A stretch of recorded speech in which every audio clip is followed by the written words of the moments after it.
আসসালামু আলাইকুম। ইসলাম প্রিয় দিনী ভাই ও বোনেরা, আশা করি সবাই সুস্থ আছেন। মানুষের অতিরিক্ত চিন্তাভাবনার অন্যতম বিষয় রিজিক। রিজিকের ব্যবস্থা কিভাবে হবে, এটা নিয়েই আমরা হতাশ হয়ে যায়। অথচ রাসূলুল্লাহ সাল্লাল্লাহু আলাইহিস সালাম বলেছেন, যদি তোমরা আল্লাহর প্রতি যথার্থভাবে ভরসা রাখো, তিনি তোমাদের সেভাবে রিজিক দান করবেন, যেভাবে তিনি পাখিদের দান করে থাকেন। আজ আমরা জানব, কি আমলের মাধ্যমে রিজিক বৃদ্ধি ঘটে এবং আয়ুপার্জনে বরকত আসে। চলুন, শুরু করা যাক।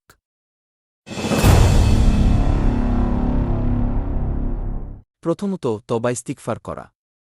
তওবা ইস্তিগফার করার মাধ্যমে বান্দার রিজিক বাড়ে।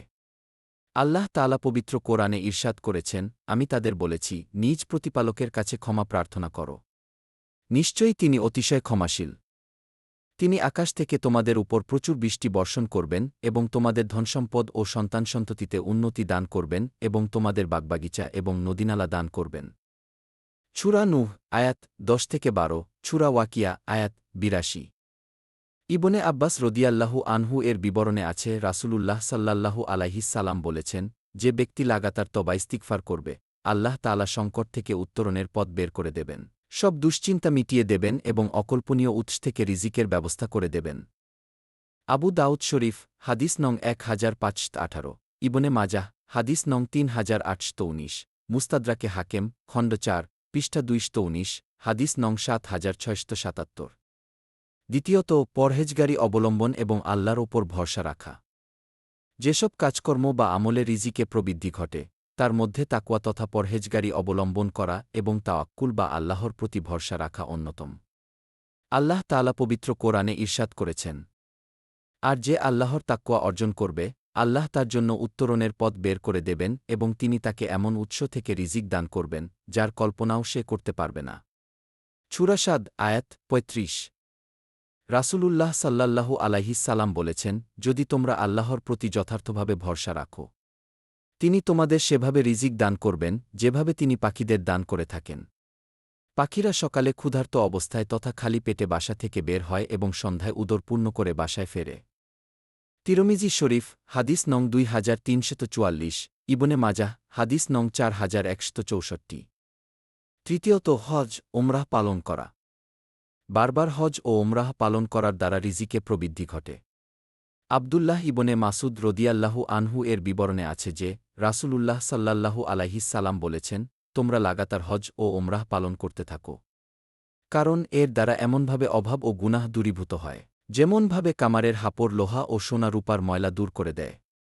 তিরমিজি শরীফ, হাদিস নং 810, নাসাই শরীফ, হাদিস নং 2631। পরবর্তী মাধ্যম, হিজরত করা এবং জিহাদে অংশ নেওয়া। আল্লাহ তাআলার রাস্তায় হিজরত করা ও জিহাদে অংশগ্রহণ করার দ্বারা রিজিকে বরকত হয়।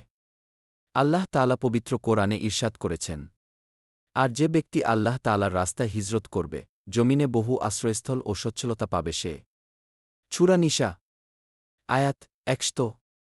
ইবনে উমর রদিয়াল্লাহু আনহু এর বর্ণনায় আছে যে, রাসূলুল্লাহ সাল্লাল্লাহু আলাইহিস সালাম বলেছেন, আমার বর্ষার ছায়াতলে আমার রিজিক রাখা হয়েছে।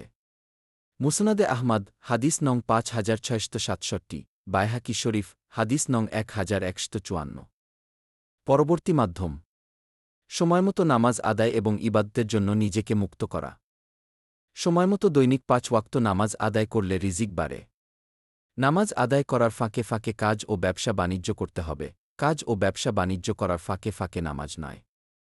একই সঙ্গে আল্লাহ তাআলার ইবাদত পালনে নিজেকে ঝামেলা মুক্ত করতে হবে। আল্লাহ তাআলা ইরশাদ করেছেন, আর আপনি পরিবার পরিজনকে নামাজ আদায়ের আদেশ দিন এবং নিজেও তার উপর অটল থাকুন। আমি আপনার কাছে কোনো রিজিক চাই না, আমিই আপনাকে রিজিক দিই। আর মুত্তাকিদের জন্যই শুভ পরিণাম। সূরা তোহা, আয়াত 132। আবু হুরায়রা রদিয়াল্লাহু আনহু বর্ণনা করেছেন যে, রাসূলুল্লাহ সাল্লাল্লাহু আলাইহিস সালাম বলেছেন, আল্লাহ তাআলা বলেন, হে আদম সন্তান, আমার ইবাদতের জন্য তুমি তোমার অন্তরকে খালি করো। আমি তোমার অন্তরকে অভাবমুক্ত হিসেবে পরিপূর্ণ করে দেব এবং তোমার দরিদ্রের পথ দূর করে দেব। আর যদি তা না করো, আমি তোমার হাত দুনিয়ার ব্যস্ততায় পূর্ণ করে দেব এবং তোমার অভাব মেটাব না। তিরমিজি শরীফ, হাদিস নং 2466, ইবনে মাজাহ, হাদিস নং 4107, মুসনাদে আহমদ, হাদিস নং 8696। পরবর্তী উপায় আত্মীয়তার সম্পর্ক বজায় রাখা। রিজিক বৃদ্ধির অন্যতম আরেকটি আমল হচ্ছে আত্মীয়তার সম্পর্ক বজায় রাখা। আত্মীয়দের সঙ্গে সদাচরণ করতে এবং তাদের হক যথাযথভাবে আদায় করার নির্দেশ দিয়েছেন আল্লাহ তাআলা। সূরা নিসা আয়াত ৩৬, সূরা বনী ইসরাইল আয়াত ২৬। আনাস ইবনে মালেক রদিয়াল্লাহু আনহু বলেন, রাসূলুল্লাহ সাল্লাল্লাহু আলাইহিস সালামকে আমি বলতে শুনেছি, তিনি বলেছেন, যে ব্যক্তি কামনা করে যে তার রিজিক প্রশস্ত করে দেওয়া হোক এবং আয়ু দীর্ঘ করা হোক, সে যেন তার আত্মীয়দের সঙ্গে সুসম্পর্ক বজায় রাখে। বুখারী শরীফ হাদিস নং ৫৯৮৫। পরবর্তী উপায় আল্লাহর রাস্তায় ব্যয় এবং দান সৎকা করা। দান সৎকা করার মাধ্যমে রিজিক বাড়ে। আল্লাহ তাআলা পবিত্র কোরআনে ইরশাদ করেছেন, আর তোমরা যা কিছু আল্লাহর জন্য ব্যয় করো, তিনি তার বিনিময় দেবেন। তিনিই উত্তম রিজিকদাতা। সূরা সাবা আয়াত ৩৯। রাসূলুল্লাহ সাল্লাল্লাহু আলাইহিস সালাম বলেছেন, প্রতিদিন সকালে দুজন ফেরেশতা অবতরণ করে। তাদের একজন বলে, হে আল্লাহ, দানকারীকে তার দানের জন্য উত্তম প্রতিদান দিন। অপরজন বলে, হে আল্লাহ, কৃপণকে ধ্বংস করে দিন। বুখারী শরীফ হাদিস নং ১৪৪২, মুসলিম শরীফ হাদিস নং ১০১০। এছাড়া শকর আদায় বা কৃতজ্ঞতা প্রকাশ করার মাধ্যমে রিজিক বৃদ্ধি পায়। যেসব কাজকর্ম বা আমলে রিজিক বাড়ে, তার মধ্যে অন্যতম হল আল্লাহ তাআলা যেসব নিয়ামত দান করেছেন তার শকর আদায় করা বা কৃতজ্ঞতা প্রকাশ করা। কারণ শকর আদায় করার দ্বারা নিয়ামত বৃদ্ধি পায়। আল্লাহ তাআলা পবিত্র কোরআনে ইরশাদ করেছেন, যদি তোমরা শকর আদায় করো, তবে আমি অবশ্যই তোমাদের নিয়ামত বাড়িয়ে দেব। আর যদি তোমরা অকৃতজ্ঞ হও, নিশ্চয় আমার আযাব বড় কঠিন। সূরা ইব্রাহিম আয়াত ৭। বিয়ে করার মাধ্যমে রিজিক বৃদ্ধি পায়।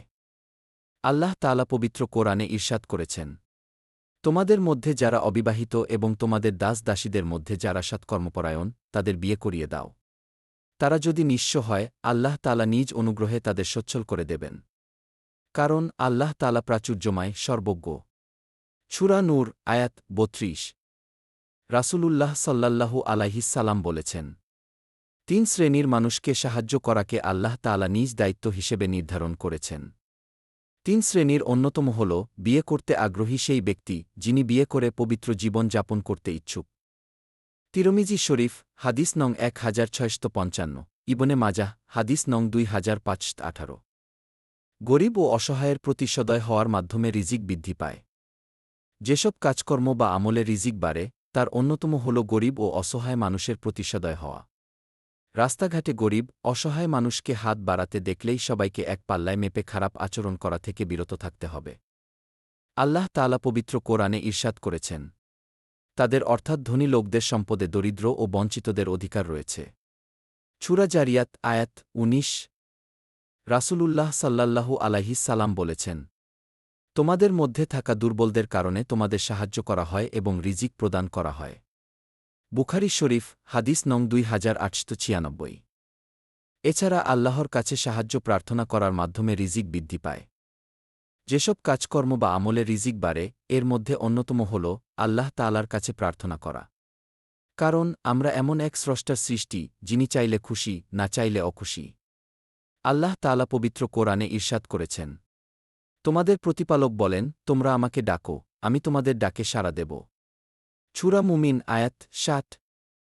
আবদুল্লাহ ইবনে মাসুদ রদিয়াল্লাহু আনহু এর বিবরণে আছে যে, রাসূলুল্লাহ সাল্লাল্লাহু আলাইহিস সালাম বলেছেন, যে ব্যক্তি অভাবে পতিত হওয়ার পর মানুষের কাছে সোপর্দ করে, অর্থাৎ অভাব দূরীকরণে মানুষের উপর নির্ভরশীল হয়, তার অভাব মোচন করা হয় না।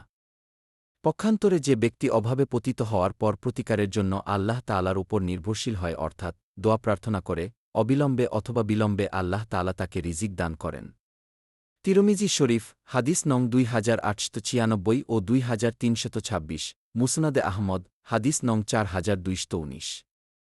রিজিক বৃদ্ধির অন্যতম উপায় রিজিক অর্জনের চেষ্টায় থাকা। আল্লাহ তাআলা পবিত্র কোরআনে ইরশাদ করেছেন, অতঃপর নামাজ সমাপ্ত হলে তোমরা পৃথিবীতে তথা জমিনে ছড়িয়ে পড়ো, আর আল্লাহর অনুগ্রহ তথা রিজিক সন্ধান করো এবং আল্লাহকে অধিক পরিমাণে স্মরণ করো, যাতে তোমরা সফলকাম হও। সূরা জুমা আয়াত ১০। রাসূলুল্লাহ সাল্লাল্লাহু আলাইহিস সালাম বলেছেন, তোমাদের কেউ যদি রশি নিয়ে সকালবেলা পাহাড়ের দিকে বের হয়, এরপর লাকড়ি সংগ্রহ করে তা বিক্রি করে জীবিকা নির্বাহ করে এবং দানও করে, মানুষের কাছে হাত পাতার চেয়ে তার জন্য এটাই উত্তম। বুখারী শরীফ হাদিস নং 1480, মুসলিম শরীফ হাদিস নং 1042। আজ এ পর্যন্তই। ভিডিওটি ভালো লাগলে অবশ্যই লাইক ও শেয়ার করবেন। আর আপনি যদি আমাদের পেজ বা চ্যানেলে নতুন হয়ে থাকেন তবে পেজটি ফলো করবেন ও চ্যানেলটি সাবস্ক্রাইব করে বেল আইকনে ক্লিক করবেন। খুব শীঘ্রই দেখা হবে অন্য কোনো ভিডিওতে। ধন্যবাদ সবাইকে।